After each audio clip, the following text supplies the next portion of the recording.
જય હિન્દ મિત્રો, રાજકોટ શહેરની અંદર ભારતીય જનતા પાર્ટીની ભ્રષ્ટાચારી શાસનમાં મહાનગરપાલિકામાં આશરે 22 કરોડના ખર્ચે આમ્રપાલી અંડરબ્રિજનું નિર્માણ કરવામાં આવેલું હતું.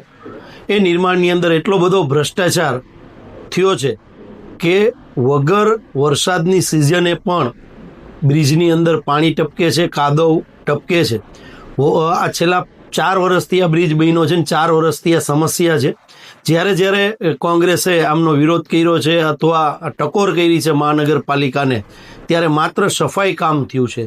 જે નિકાલ થવો જોઈએ, કાયમી જે નિકાલ થવો જોઈએ, નિકાલ નથી થતો. વોર્ડ નંબર 2ની કોંગ્રેસની અમારી ટીમ, ભાઈ વોર્ડ પ્રમુખ ભાવેશભાઈ તેમજ અન્ય આગેવાનો, મુખ્ય આગેવાનો સાથે 2 દિવસ પહેલાં ત્યાં કોંગ્રેસના કાર્યકરો દ્વારા સફાઈનો એક કાર્યક્રમ રાખવામાં આવેલો હતો. પણ ભારતીય જનતા પાર્ટીની સરકાર ભ્રષ્ટ શાસનની અંદર પોલીસને આગળ કરી અને અમારા કાર્યકરોની અટકાયત કરવામાં આવેલી હતી. અને સમગ્ર વર્તમાનપત્રો, ઇલેક્ટ્રિક મીડિયાના માધ્યમથી આ અવાજને લોકો સુધી પહોંચાડ્યો. એ પણ સમગ્ર મીડિયાનો પણ હું આભાર માનું છું, વર્તમાનપત્રનો પણ આભાર માનું છું.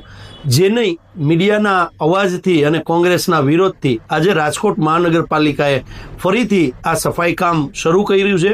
આપણે આશા રાખીએ કે રાજકોટની જનતા માટે કાયમ સોલ્યુશન રાજકોટની મહાનગરપાલિકાના કમિશનર શ્રી લઈ આવે